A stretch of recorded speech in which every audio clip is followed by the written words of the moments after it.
ويسر لنا أمورنا واحلل عقدة من لساننا يفقه قولنا. Baik para santri yang dirahmati Allah Subhanahu wa taala, insyaallah kita sambung ya kajian tafsir juz amma kita.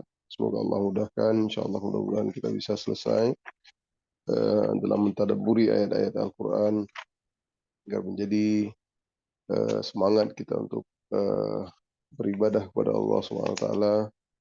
Semakin yakinnya kita tentang adanya hari berbangkit, semakin tadabbur ketika kita membaca dan menghafal Al-Quran. InsyaAllah kita sudah selesai di sebelumnya, yaitu surah surah Al-Fajr ya, surah Al-Fajr. InsyaAllah hari ini kita surah Al-Balad ya, benar surah Al-Balad ya.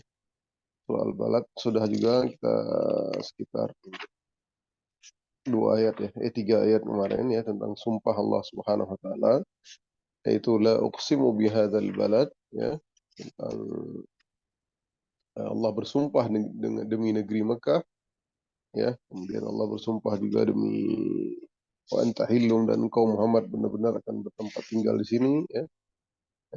Artinya akan kembali ya, akan menguasai Mekah. Kemudian demi pertalian bapak dan anak. Kemarin saya sudah jelaskan ya apa pendapat tentang apa makna la uksimu, itu la ziyadah zaidah ya, yang maksudnya adalah menguatkan ya. Seperti banyak di Al-Quran, la uksimu biyaumil qiyamah ya. Padahal uksimu itu artinya sudah saya bersumpah, tapi ditambah la lagi, yaitu la zaidah, itu menambahkan, menguatkan kembali ya, menguatkan kembali lafaz dari mana tersebut.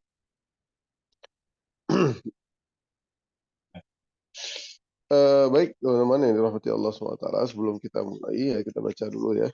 Kita baca surah Al-Balad sama-sama ya, sampai habis saja, kira-kira sampai 20 ya, biar kita semakin ingat apa tadabbur daripada ayat-ayat Al-Quran tersebut. Yang Ya. A'udzu billahi minasy syaithanir rajim. Bismillahirrahmanirrahim. La uqsimu bihadzal balad وأنت حل بهذا البلد ووالد وما ولد لقد خلقنا الإنسان في كبد أيحسب أن لن يقدر عليه أحد يقول أهلكت مالا لبدا أيحسب أن لم يره أحد ألم نجعل له عينين ولسانا وشفتين وهديناه النجدين فلاقتحم العقبة وما أدراك ما العقبة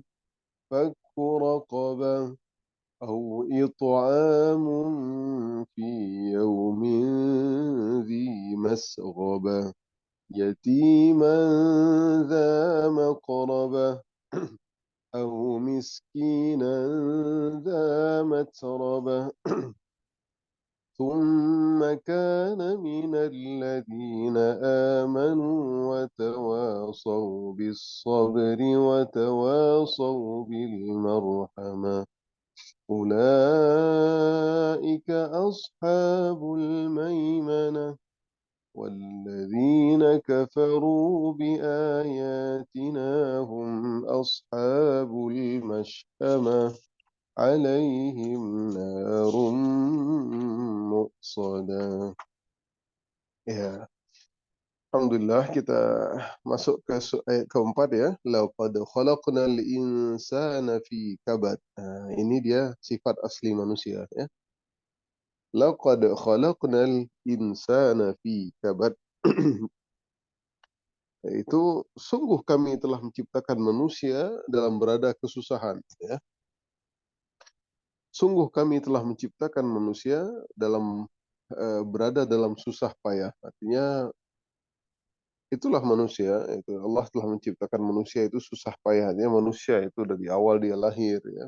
Dari memang nggak mungkin kita orang manusia ini eh, apa namanya senang selalu, tidak ada, ya.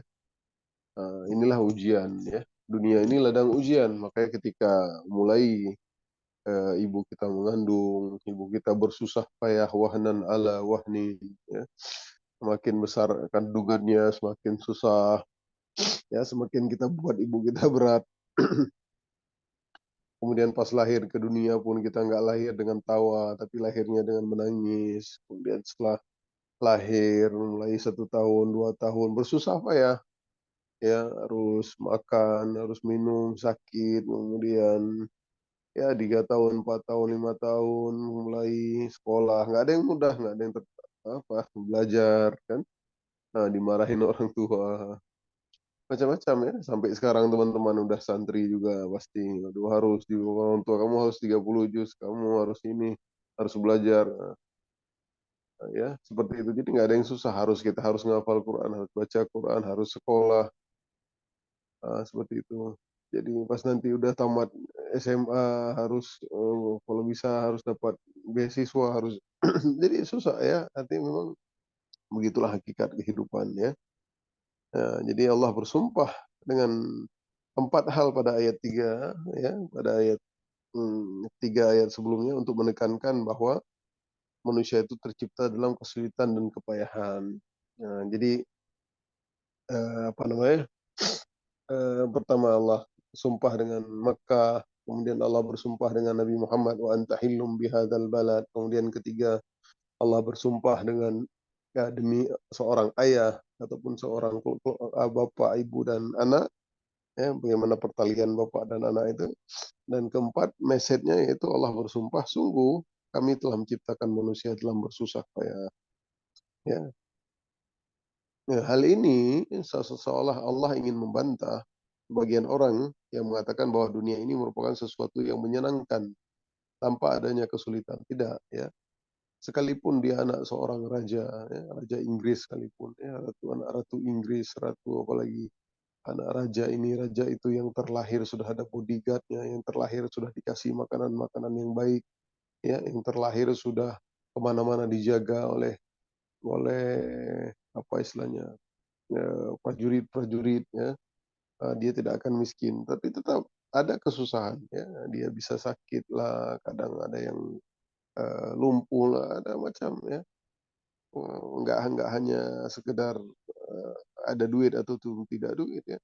Tetapi itulah kehidupan dunia, ya. Tidak ada, mungkin tidak ada, ya. Sekalipun dia anak raja sekalipun, dia pun akan ada tertimpa kesulitan, sakit, meninggal orang tuanya lah, itu membuat dia sedih, meninggal dia susah juga, ya, sakit dan lain-lain. Eee, inilah yang dijelaskan oleh Imam Qurtubi, teman-teman, ya, rahimahullah, bahwa seorang anak sudah mengalami kepayahan sejak lahir. Itu dia. Apa di antaranya, ya, sebagai berikut yang dijelaskan oleh Imam Qurtubi.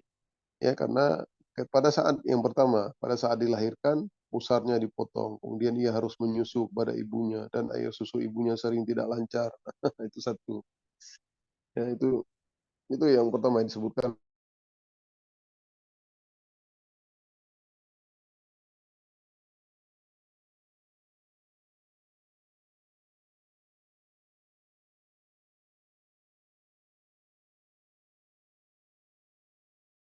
Alhamdulillahirabbil alamin.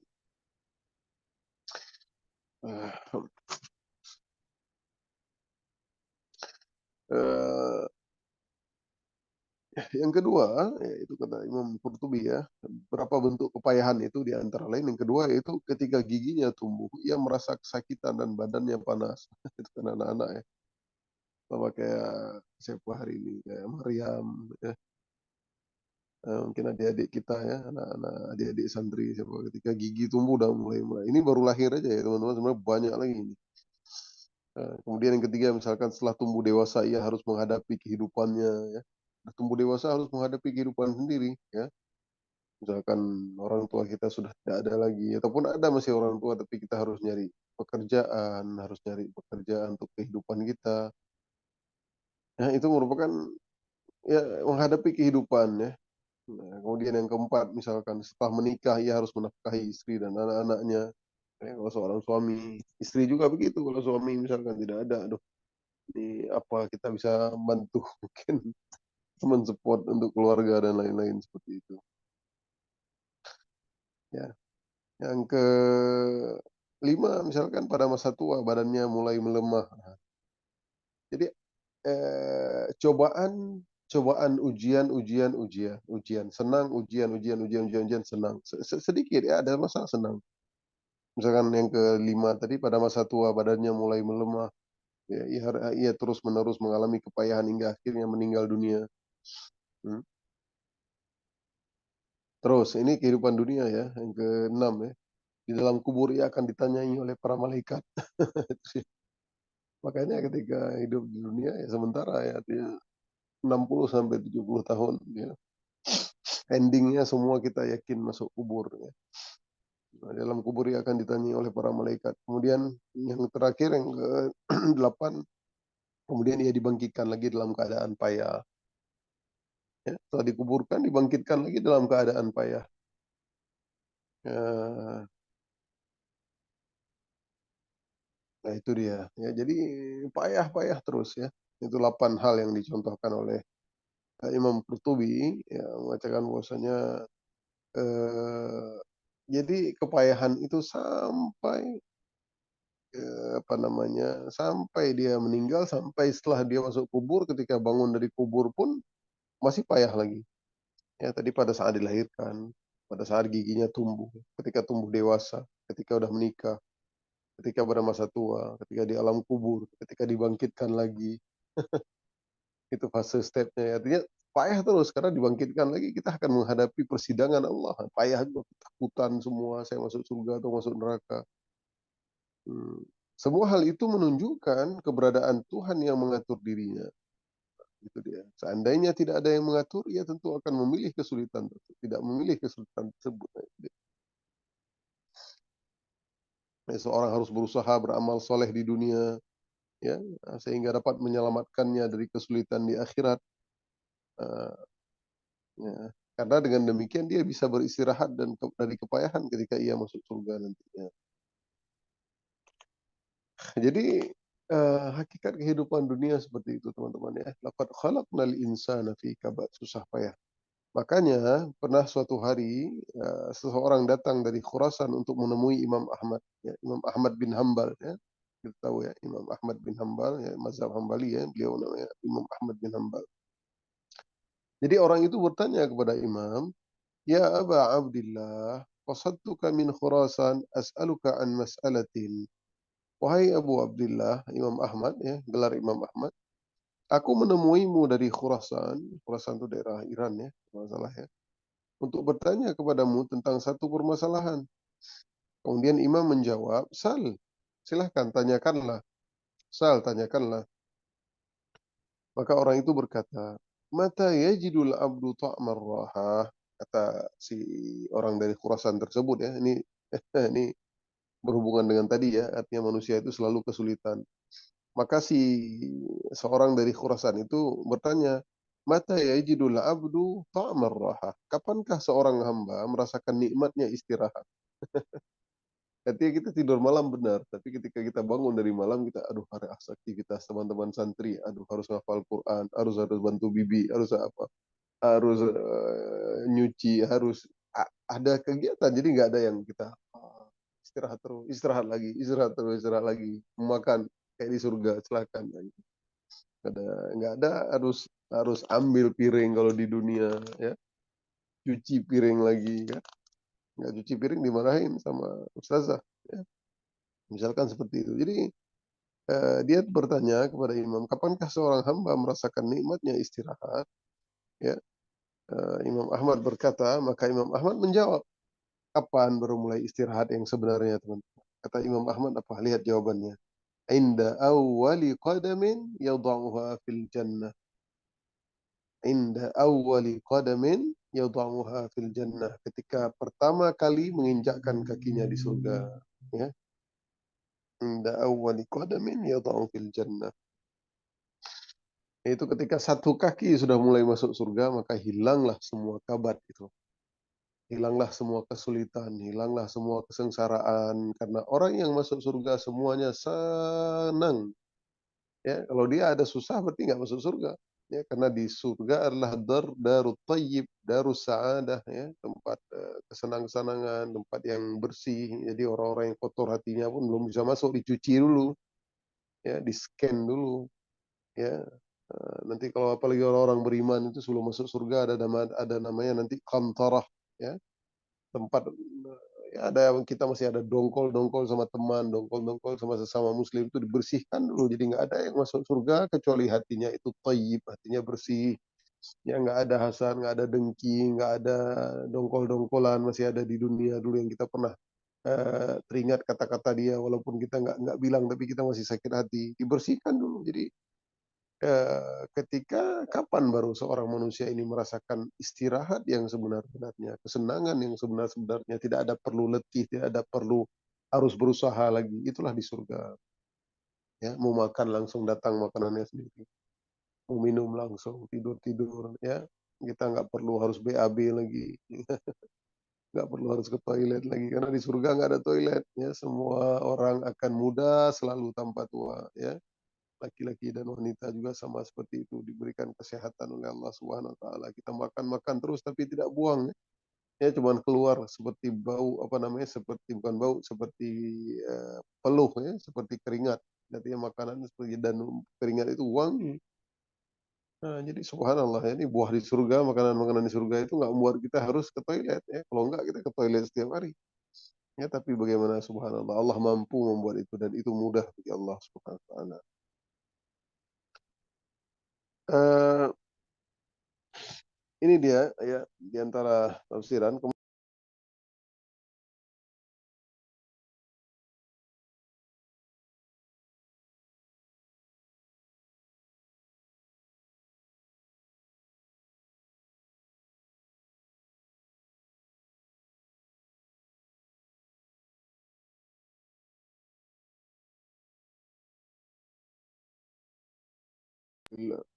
Alhamdulillah. Kemudian ada dua pendapat ahli tafsir tentang manusia yang akan merasakan kepayahan. Ya, ini ada dua pendapat ya. Siapa sih manusia yang merasakan kepayahan itu? Ya, ada dua pendapat. Pertama maksudnya adalah manusia secara umum. Kita belajar tafsir bitanawu, ya, kita mempelajari. Jadi tafsir itulah gunanya kita tafsir ya. Nah, kita tahu bagaimana pendapat ulama tentang ini. Laqad khalaqnal insana fi kabad. Sungguh manusia merasakan kesulitan ya, diciptakan dengan penuh dengan kepayahan. Nah, jadi kalau misalkan kita ada masalah, ada teman kita masalah ngeluh-ngeluh terus kita keluarin ayat laqad khalaqnal insana fi kabad. Allah tahu jadi ini sudah ditakdirkan 50.000 tahun sebelum penciptaan langit dan bumi kita bilang. Jadi kamu jangan mengeluh. Ya, nanti teman kita bilang enak kamu bilang coba kalau kamu yang menimpa gitu kan. Nah, seperti itu. Jadi insya Allah akan mengurangi beban ya. Insya Allah akan mengurangi beban seperti itu. Jadi tafsiran pertama maksudnya adalah manusia secara umum. Ya, pada kenyataannya semua manusia mengalami kepayahan. Nah, itu dia. Ya, jadi manusia secara umum. Jadi siapa yang kabar itu yang mengalami kesusahan itu manusia secara umum. Tafsiran pertama, baik muslim dia, kafirkah dia, laki-laki, perempuan, tua, muda, kaya dan miskin. Ya, semua manusia akan diuji, terutama orang-orang yang beriman. Ya, bahkan Allah berjanji untuk menguji mereka. Semakin tinggi iman seorang, maka semakin berat ujiannya. Oleh karenanya dalam sebuah hadis Mus'ab bin Said ya seorang tabi'in ya dan dari ayahnya ia berkata ya Rasulullah ayyun nasi asyaddu bala'an ya dia pernah bertanya kepada Rasulullah karena dia merasa aduh berat banget ujian saya ini kan hari ini kita merasa saya yang paling berat ujian kamu biasa gitu semua orang mengatakan seolah-olah ujian dia lebih berat ujian daripada yang lain. Tapi lihat hadis Nabi, ya Rasulullah. Dia bertanya, ya Rasulullah, siapakah orang yang paling berat ujiannya? Maka beliau sallallahu alaihi wasallam menjawab, "Al-anbiya," yaitu para nabi. "Tsummal amsal fal amsal." Kemudian yang semisalnya dan semisalnya, artinya orang-orang soleh, ya, nabi, para wali-wali Allah, ya, fal amsal tsummal amsal, ya, tsummal amsal fal amsal, semisalnya semisalnya. Kemudian fayubtala ar-rajulu ala hasabi dinihi. Maka seseorang, ya, di dunia ini akan diuji sesuai dengan kondisi agamanya. Sesuai dengan kondisi agamanya. Fa in kana dinuhu sulban ishtadda bala'uhu. Jika agamanya kuat, kokoh, imannya kuat, ya, maka makin berat pula ujiannya. Nah, itu teman-teman. Waduh, mendingan nggak usah kuat iman. Jangan juga, kita harus beriman, harus kuat iman kita. Ya, maka makin berat pula ujiannya. Wa in kana fi dinihi riqqatun ubtuliya ala hasabi dinihi. Apabila agamanya lemah, ia akan diuji sesuai dengan kualitas agamanya. Fama yabrahul bala'u bil 'abdi hatta yatrukahu yamshi 'alal ardi ma 'alaihi khati'ah. Artinya seorang hamba senantiasa mendapatkan cobaan, ujian berlalu hingga ia berjalan di muka bumi dalam keadaan bersih dari dosa. Jadi kita nggak boleh mencaci maki. Sakit aja teman-teman, ya, misalkan panas saja, la tasubbul humma, kata Nabi, janganlah kalian mencela demam. Fa innahu yadhhabu khataya ibnu Adam kama yadhhabul kir khabasal hadis, ya, atau kama qala. Jadi demam itu akan menghilangkan dosa-dosa. Ya, kita ada kalanya kita demam sakit. Itulah cara Allah menghilangkan dosa-dosa kita. Sehingga katanya dalam hadis tadi, hatta yatrukahu yamshi 'alal ard, sehingga dia berjalan di muka bumi ini ma alaihi khati'ah, tanpa adanya dosa. Jadi apapun, ya. Ya, bahkan duri yang kecil menimpa kita nggak sengaja, aduh, kena itu, kena pisau sedikit nggak sengaja pas potong bawang itu, aduh, gitu kan. Itu pun Allah mengampuni dosa. Bagaimana enak banget coba, ya. Ada ujian tapi Allah ampunin dosa. Tapi kalau ada ujian, ada cobaan, Allah ampunin dosa, itu memang kita, aduh, gimana. Tapi ini alhamdulillah kita kurang-kurangnya kita ibadah, ada bolong-bolongnya kadang kita sholat, bolong-bolongnya kita puasa Ramadan, eh, ada kita kadang gosip-gosipin orang, ada kita kadang apa namanya, bentak ataupun ngelawan orang tua, ada macam, ya. Tapi Allah ampuni dosa-dosa kita seperti itu. Itu dia penafsiran pertama, ya. Intinya yang menimpa itu adalah manusia secara umum. Penafsiran kedua siapa? Yaitu dimaksud adalah orang kafir. Jadi yang apa namanya, merasakan kepayahan itu adalah orang kafir saja. Ya. Ini ada di Tahrir wa Tanwir, ya, dalam satu tafsir, ya. Pendapat, ya. Hal ini seperti pada tafsir surah sebelumnya, yaitu pada seluruh kata yang terdapat dalam surat Makkiyah ditujukan untuk orang kafir. Jadi, seolah-olah yang payah ini adalah orang kafir aja, ya, orang kafir aja. Karena surat tersebut turun dalam rangka mencela dan mengajak orang-orang kafir untuk berpikir. Jadi mereka yang mengalami kepayahan dalam ayat ini adalah orang-orang kafir. Karena orang mukmin meskipun menghadapi kepayahan selalu merasa tentram karena dalam hatinya ada keimanan. Nah, itu maksudnya. Jadi apa namanya, dua pendapat, ya, yang mengatakan yang mengalami kepayahan karena ini orang kafir aja nih. Karena orang mukmin walaupun mengalami kepayahan, tapi dia yakin ini takdir dari Allah. Semua ada hikmahnya. Kan sering kita bilang, apapun musibah yang terjadi, semua ada hikmahnya. Ma asaba min musibatin fil ardi wala fi anfusikum illa fi kitabim min qabli an nabra'aha. Inna dzalika 'ala Allah yasir. Likai la ta'sau 'ala ma fatakum. Ya, surah apa itu? Al-Hadid, ya. Supaya kita tidak berputus asa, kita yakin, ya. Nah, ayat yang menafsirkan ini diantaranya apa? Karena orang beriman itu dia tentram hatinya walaupun ada ujian. Tentu siapa sih yang nggak sedih ketika ujian? Siapa sih yang nggak sedih misalkan istrinya meninggal? Siapa sih nggak sedih suaminya meninggal? Siapa sih nggak sedih kalau anaknya meninggal? Siapa sih nggak sedih kalau orang tuanya meninggal, ya? Walaupun orang mukmin sendiri, Nabi pun ketika anaknya Abdullah yang terakhir ya meninggal,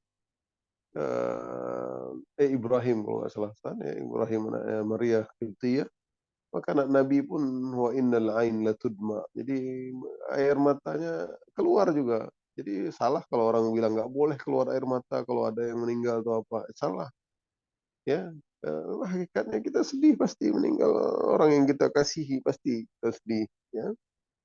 Oh, wala naqulu illa bima yurdi rabbana. Tapi kata Nabi, kami tidak akan mengatakan kecuali apa yang diridhai oleh Tuhan kami. Itu inna lillahi wa inna ilaihi raji'un. Artinya kita enggak, makan dalam hadis yang lain, laisal minna man apa namanya syakal juyub ya, bukanlah dari kami, golongan kami orang-orang yang menampar-nampar pipi kemudian merobek-robek baju dan dia berdoa dengan doa jahiliyah. Itu ya, orang-orang dahulu seperti itu, ya kenapa Tuhan anakku kau ambil gitu kan. Nah, itu bentuk ketidakridhaan.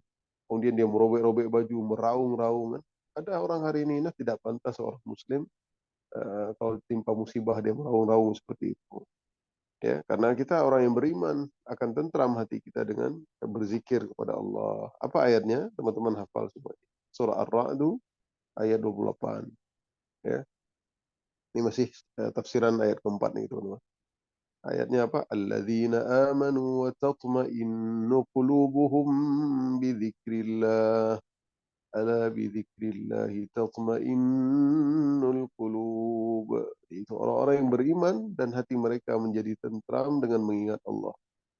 Ya, hati mereka tentram dengan mengingat Allah. Jadi kita ada masalah ya sudah ditakdirkan oleh Allah. Ya, ada hikmahnya. Ketika musibah Allah mengampun dosa kita. Mudah-mudahan Allah mengangkat derajat kita sehingga kita berjalan di muka bumi ini tanpa adanya dosa. Nah, ketika kita yakin itu insya Allah kita makin tatma'innu qulubuhum bizikrillah. Kemudian dia berzikir, baca doa, baca Al-Quran. Ya, ingatlah ala bidzikrillahi tatmainnul qulub. Nah, itu kuncinya, teman-teman. Bukankah dengan berzikir mengingat Allah, hati menjadi tentram. Ini dia. Ini clue-nya ya, solusinya.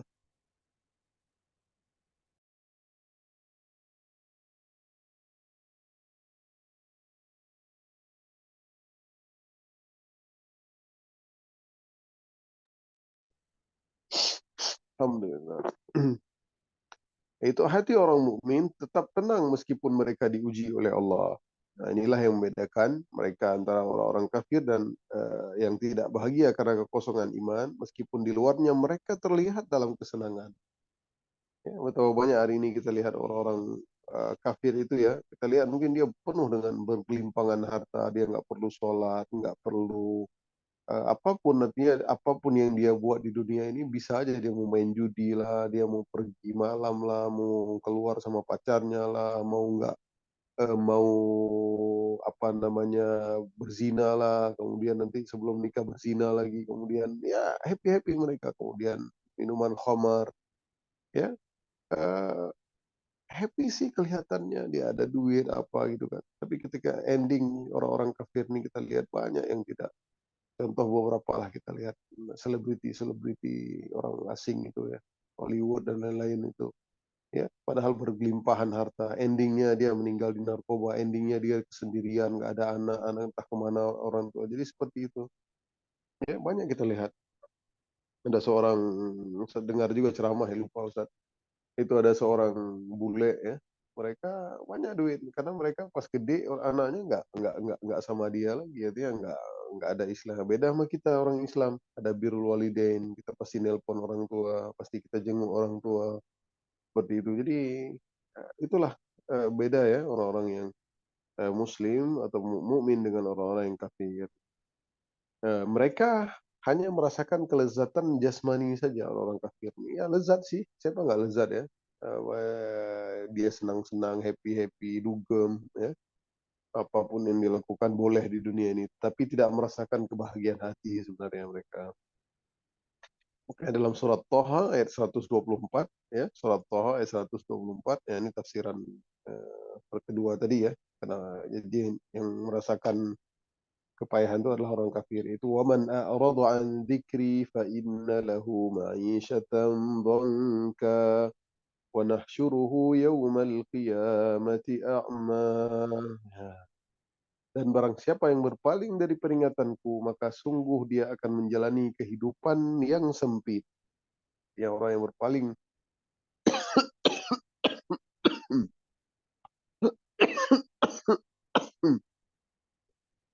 Dan kami akan mengumpulkannya pada hari kiamat dalam keadaan buta. Ya. Jadi orang-orang yang berpaling itu Allah kumpulin mereka dalam keadaan buta. Kemudian ayat berikutnya, qala rabbi lima hasyartani a'ma wa qad kuntu basira. Ya Tuhan, kenapa engkau mengumpulkan kami kondisi buta gitu kan? Dia nggak buta di dunia, tapi Allah membutakan dia jadi orang yang tunanetra dia di akhirat. Laqad laqad kuntu basira. Aku sungguh di dunia adalah orang yang bisa melihat.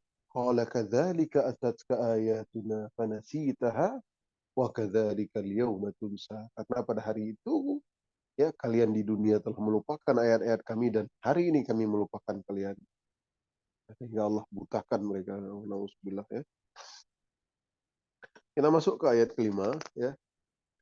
Ayahsabu an la yaqdira alaihi ahad. Maka apakah dia manusia itu mengira bahwa tidak ada suatu pun yang berkuasa atasnya ya, untuk orang-orang yang kafir itu, apakah dia manusia itu mengira bahwa tidak ada sesuatu pun yang berkuasa atasnya ya? Seolah-olah kalau dia udah jadi penguasa dia bisa melakukan sekehendaknya sehingga dia bebas melakukan kemaksiatan ataupun apapun yang diinginkannya ya, dia tidak tahu ada Tuhan yang mengatur, yang merasa seolah-olah hanya hidup sekali ya. Uh, ada lagu apa itu dulu ya, lupa Ustaz. Jamrud apa ya zaman-zaman muda Ustaz. Jadi berenang apa lupa Ustaz. Bersakit-sakit kita dahulu, berenang kita ke tepian. Terus apa ya lupa. Ber, apa namanya? Bersusah dahulu, senang pun tak dapat, lalu mati kemudian. Jadi apa ya? Seperti jadi salah kalau orang bilang hidup sekali, ayo. Alah hidup kan cuma sekali. Hidup cuma sekali, benar hidup sekali. Artinya hidup, emang hidup sekali itu ente mau coba semua yang dilarang Allah. Ente mau melakukan ini, melakukan itu. Ya, harus senang-senang, happy. Udah, kapan lagi coba, udah curi aja, colong aja, korupsi aja. Gitu kan? Karena senang pun tak dapat, lalu mati kemudian. Jadi harus seolah-olah harus hidup ini bahagia. Itulah mindset orang kafir, teman-teman. Ya, kalau orang Cina, orang kafir itu mereka kalau tidak bahagia di dunia, dia kebahagiaan mereka diukur dengan harta ya. Kalau dia nggak kaya di dunia, maka dia sungguh merasakan celaka karena dia merasa orang yang kaya itulah orang yang Allah ataupun yang Tuhan berikan kebaikan ke dia. Ya, semua dia berharap, apalagi mereka. Kalau kita yakin kekayaan itu, ya alhamdulillah ya, artinya ada orang yang beri kekayaan, kita happy, senang tentunya gitu. Tapi kita yakin lagi, artinya kenikmatan yang paling kita inginkan adalah surga. Ya, misalkan tetangga-tetangga Ustadz juga, Ustadz lihat ada beberapa di sini, orang-orang Cina kan, paginya udah orang Buddha itu udah apa namanya hidupin apa itu yang asap-asap itu, dia berdoa, gitu. Ya, ya, mereka aja berdoa gitu, buka apa gitu, berdoa semua mereka berdoa, tapi Allah masih kasih juga kan. Itu padahal dia doa dengan Tuhan yang salah gitu. Nah jadi eh, kita pun seperti itu harusnya ya. Ya, kita berdoa dengan Tuhan yang baik kok, maha baik, Tuhan yang benar. Ya. Nah, jadi gitu. Jadi inilah ayah sabu alla yaqdira alaiha. Apakah mereka pikir tidak ada suatu pun yang berkuasa dia mereka bisa melakukan apapun? Ya, tidak. Ya, sesungguhnya ada yang berkuasa yang mampu membangkitkan semua yang sudah menjadi tulang belulang itu akan kembali lagi. Kemudian ayat ke-6, yaqulu ahlaktu malan lubada. Dia mengatakan aku telah menghabiskan harta yang banyak. Yaqulu ahlaktu malan lubada.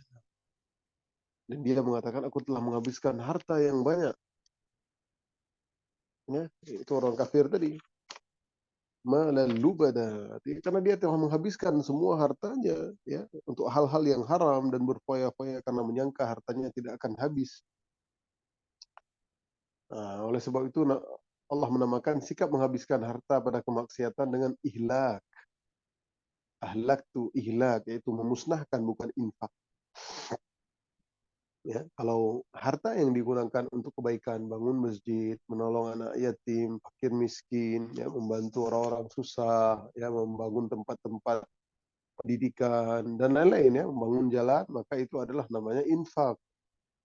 Ya, infak. Tapi kalau harta yang digunakan untuk membangun tempat prostitusi, ya, harta yang digunakan untuk meminum minuman khamar, minuman keras, itu semua adalah ihlak. Apa arti ihlak? Halaka itu kehancuran, kebinasaan, kemusnahan, ya. Karena harta yang digunakan untuk maksiat tidak memberi manfaat bagi pelakunya kecuali kerugian dan penyesalan. Nah, itu dia, ya. Makanya kita kalau sedekah, misalkan ada uang 10.000, kita sedekah 5.000, ya. Kayak yang kemarin saya ceritakan, misalkan ada uang 15.000 lah, kita sedekah 5.000, tinggal di kita 10.000.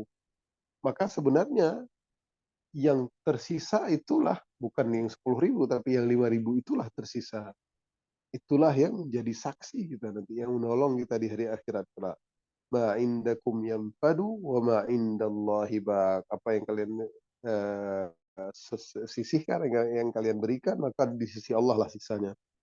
Nah, jadi seperti kata Nabi, ya, artinya yang tersisa itulah yang kalian kasih, bukan yang kalian pegang itu. Benar, yang kita pegang bentar lagi kita makan, beli bakmi misalkan atau apa, udah habis, udah, kemudian udah jadi apa namanya, ampas di perut kita, kemudian udah kita keluarin seperti itu. Ya, tapi yang 5.000 tadi yang kita kasih, maka itulah bernilai besar di sisi Allah. Ya, itu dia ahlak tu malal lubada. Ya, itu bukan infak, ya. Kalau infak untuk kalau berikan harta, menghabiskan harta untuk kebaikan, namanya infak. Nah, antonimnya adalah ihlak. Infak, ihlak. Ihlak itu adalah menghabiskan harta untuk hal-hal yang dimurkai Allah SWT.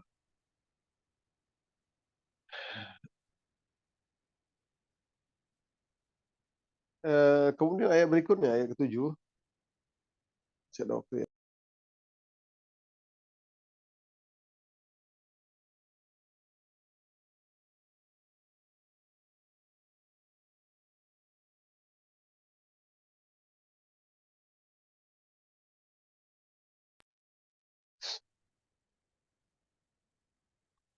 Ayat ke-7.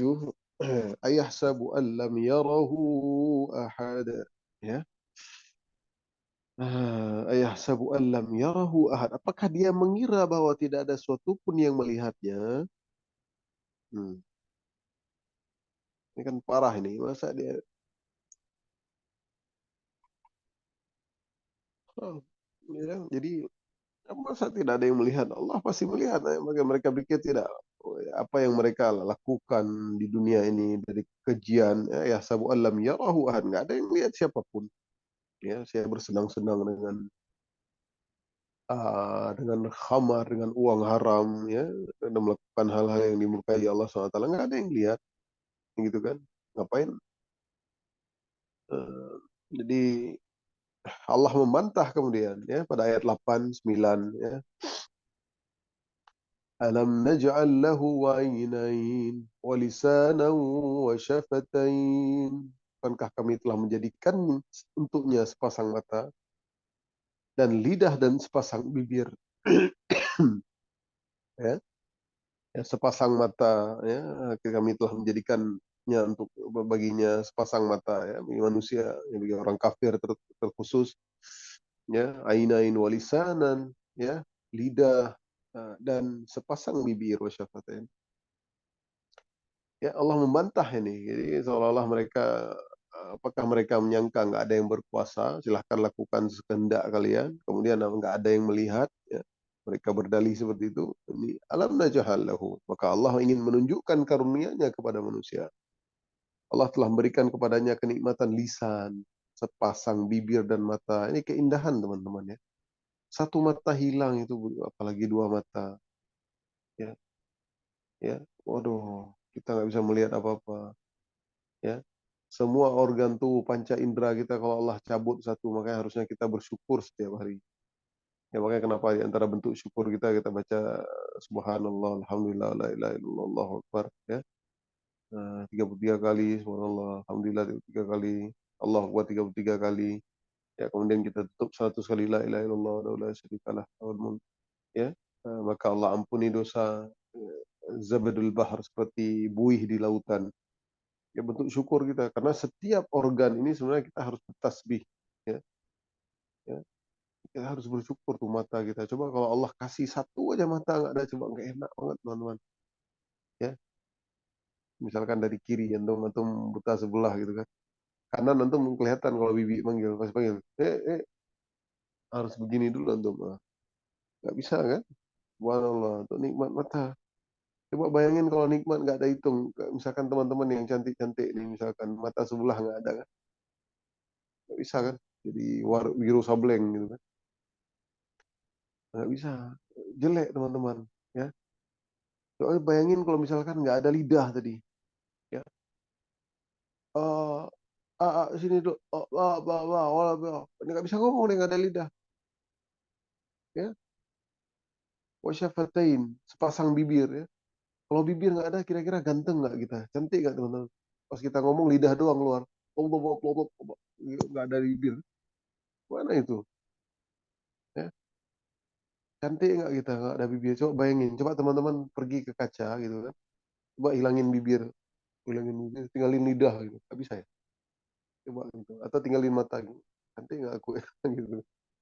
Subhanallah. Lihat teman-teman. Ada orang mungkin yang tidak ada mata hari ini. Ya. Ada orang tidak ada tangan. Allah kasih kita sempurna. Ya. Masihkah kita tidak bersyukur kepada Allah? Ya. Ya. Ya. Siapa hari ini yang kalau lihat kaca itu pasti agak lama. Pasti semua kita pengen kita lihat wajah kita ya. Laqad khalaqnal insana fi ahsani taqwim. Ya. Ya, walaupun kita mungkin nggak seputih siapa gitu, misalkan artis gitu, walaupun kita nggak setinggi, tapi kita semua merasa kita indah wajah kita. Kita lihat di kaca pasti kita pernah nggak kita lihat kaca langsung kita nggak lihat kaca gitu. Ya. Kayak viral hari ini kadang ada orang pas lihat lewat mobil orang, ada kan mobil orang ketutup tuh dia ngaca tiba-tiba dibuka kaca, maaf gitu, gitu kan. Itu karena semua kita merasakan keindahan Allah ciptakan. Coba bandingin muka kita, nggak usah jauh-jauh sama binatang lah, sama monyet aja kita. Cantik kita apa sama mereka, apa sih cantikan kita.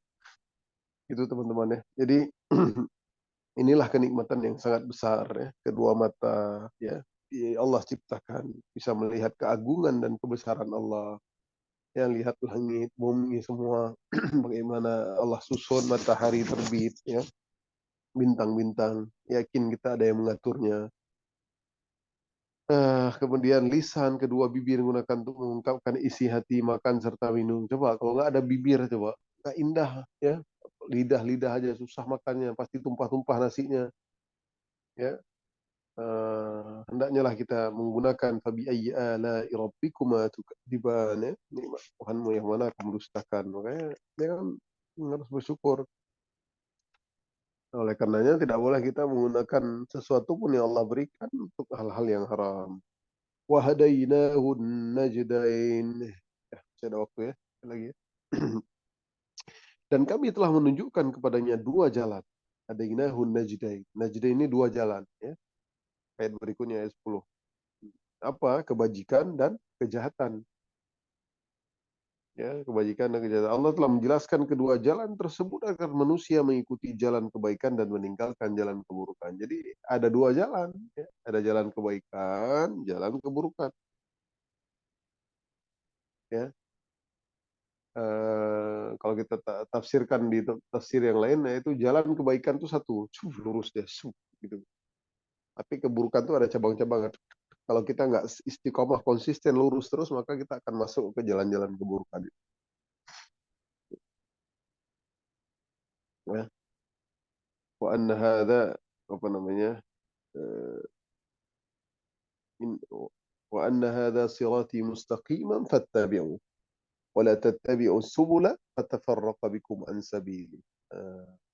Wa anna hadza sirati mustaqiman fattabi'uhu. Ini jalan lurus. Ibaratnya kita tarik kertas hari ini, teman-teman, kita tarik lurus garis dari atas ke bawah. Nah, itu jalan lurus. Tapi di jalan lurus itu ada cabang-cabang, teng teng teng, kita tarik sampai samping, cabang-cabang yang banyak kita gariskan gitu, misalkan kita garis-gariskan. Jangan sampai kita ngelirik-lirik tuh ke jalan kiri kanan kiri kanan. Kalau kita lirik kanan kiri, takutnya kita tergelincir, kita masuk ke jalan itu. Sedemikian indahnya jalan yang kiri kanan itu. Tapi kita harus tutup mata kita ke kanan kiri, lurus terus kita jalan. Dan itu berat. Kayak wahdainahun najdain, maka kami menunjukkan kepada dua jalan, yaitu jalan yang baik dan jalan yang buruk, agar orang-orang tidak tergelincir ya. Falaqtahamal aqabah. Apa artinya? Tetapi dia tidak menempuh jalan yang mendaki dan sukar. Falaqtahamal aqabah. Tapi dia tidak menempuh jalan yang mendaki dan sukar. Apa arti aqabah? Itu aqabah dalam bahasa Arab berarti jalan yang ada di sela-sela gunung. Itu aqabah. Ya. Jalan-jalan yang ada di sela-sela gunung. Makanya Bai'atul Aqabah ya. Jamratul Aqabah. Jalan itu ada jalan itu adalah jalan menuju surga. Itu dia. Itu jalan menuju surga itu seperti kita menempuh jalan ke gunung, di atas gunung, kira-kira begitulah. Ya. Walaqtahamal Aqabah. Maka dia tidak menempuh jalan yang mendaki dan sukar. Ya. Karena jalan menuju surga itu sukar, tapi jalan-jalan di atas gunung itu kan sukar. Membutuhkan perjuangan, harus melawan rasa kantuk untuk bangun subuh, untuk melawan rasa enaknya tidur, ya, rasa apalagi rasa enaknya tidur-tiduran, enaknya nonton-nonton gitu, tapi kita pegang Quran, itu jalan yang berat, ya. Ketika azan kita harus sholat, itu jalan yang berat, teman-teman, ya, ya. Wa innaha lakabiratun illa 'alal khashi'in. Ya. Berat kok sholat 5 waktu itu berat, teman-teman, bagi ibu-ibu, ya. Apalagi para kaum hawa, apalagi kita pas menikah ya, pas lagi di make up tuh, udah cantik-cantik make upnya kan, gitu. Kita udah wudhu lagi, acara sampai sore kira-kira gitu kan, udah cantik, bulu mata udah lentik banget, ya, mata ada belok gitu kan. Kemudian udah pakai eyeshadow, apa semua udah cantik banget. Wah, kita udah pede, udah bangga. Wow, kok aku kelihatan cantik kayak gitu kan. Nah itu kita nggak boleh wudhu-wudhu itu, teman-teman. Udah wudhu, tiba-tiba udah kita, aduh, makan rendang atau apa, udah keluar angin, mau sholat.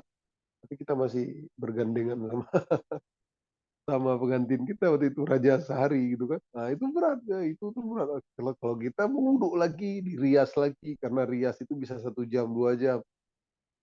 Nah itu kebanyakan ibu-ibu nggak sholat, teman-teman. Subhanallah, ya.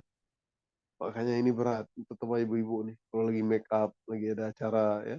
Itu berat sekali itu, bang, harus bertakwa. Makanya kalau wanita ini ibu-ibu ya, sebenarnya gampang masuk surga. Para santri kita yang akhwat juga gampang, beda dengan santri yang ikhwan ya, karena nanti dia akan jadi suami. Kalau yang akhwat, kata Nabi apa ya, idza sallat khamsaha, ya, dalam sebuah hadis, idza sallat khamsaha, kalau dia seorang wanita salat 5 waktu aja, dia nggak salat sunnah, nggak salat tahajud, nggak salat rawatib, salat khamsaha, salat 5 waktu aja, wasamat syahraha, kemudian dia puasa Ramadan aja.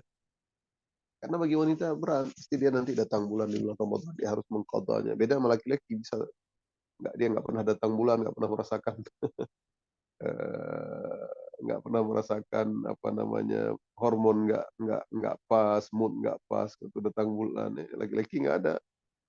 Ya, jadi mereka pasti akan meninggalkan puasa gitu, puasa Ramadan. Tapi dia puasa Ramadan aja, nggak puasa Senin Kamis lah misalkan, nggak puasa Arafah lah, nggak puasa Muharram lah, nggak puasa Zulhijjah lah, ya. Jadi puasa Ramadan aja.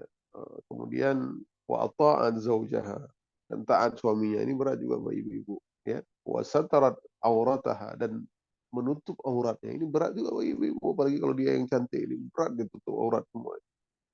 Ngapain saya tutup semua? Saya kan cantik, saya kan seksi. Misalkan. Seperti itu. Jadi itu berat. Itu 4 hal aja. Maka qila laha dukhulil jannah min ayyi abwabin syi'ti. Kalau dia lakukan 4 perkara ini, maka masuklah surga min ayyi abwabin syi'ti, dari pintu-pintu mana yang dia suka. Ini hadis nggak pernah ada kepada orang laki-laki, teman-teman santri. Kepada santriwati, kepada ibu-ibu, kepada cewek-cewek semua. Tapi karena 4 ini Ustaz tahu berat banget bagi ibu-ibu. Ya, ya, sholat aja 5 waktu udah berat bagi mereka. Ya, apalagi teman-teman nanti kalau udah menikah masih berat ya. Belum menikah aja berat ya. Apalagi udah menikah nanti. Apalagi udah punya anak dan lain-lain. Ya. Ya, menutup aurat berat. Taat suami juga berat. Terkadang kita harus marah-marah sama suami juga. Tapi kalau udah menikah baru tahu. Kemudian apalagi tadi, puasa Ramadan pasti nanti aduh ya, lihat bagaimana Sayyidah Aisyah baru sempat dia qada puasa Ramadan itu di bulan Rajab, Sya'ban. 1 bulan lagi mau Ramadan tahun lalu gitu.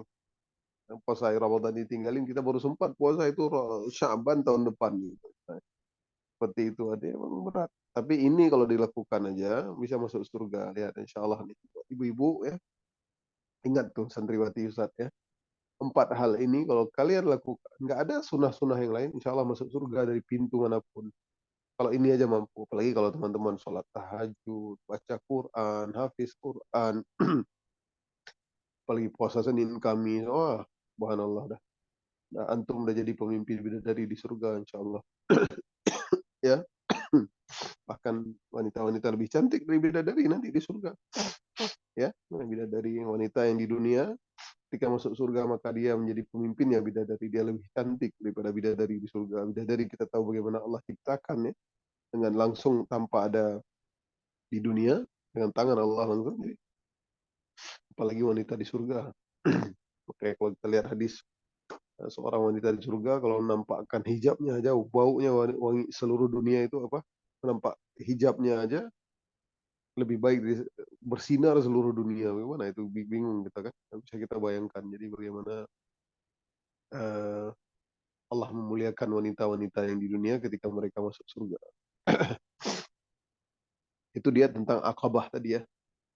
Artinya jalan untuk menuju surga itu berat. Seperti orang melintasi gunung, falaqtahamal aqabah. Demikianlah jalan menuju surga. Sebenarnya jalan ini tidak terlalu berat, kan, tetapi memang mereka yang selalu berbuat maksiat ya akan merasakan sangat berat ketika berbuat baik karena selalu mengikuti hawa nafsunya. Ya, itu dia. Makanya ada hadis Nabi, thalathun muhlikat, 3 hal yang membuat orang itu binasa. Ya, di antaranya adalah kikir, kemudian uh, apa namanya, ijabul mar'i an nafsihi, yaitu dia takjub dirinya ataupun sombong ya, ataupun ujub ya, kikir, ujub, kemudian yang terakhir adalah hawaun muttaba, yaitu hawa nafsu yang diikuti. Kata hawa nafsu ini teman-teman kalau kita ikuti rusak kita. Kan ada ayatnya itu. Walau ittaba'al haqqu ahwa'ahu lafasadatis samawati wal ardh. Kalau kita ikutin, semua manusia ikutin hawa nafsunya, maka hancurlah kehidupan tatanan. Kalau semua ikut hawa nafsu coba. Oh saya pengen ini loh, semua hawa nafsu tanpa ada dia melakukan hal yang dikeji Allah diikutin semua. Ya rusak, hancur semua. Makanya kita ada sistem. Nah itu dia. Nah itu dia teman-teman ya.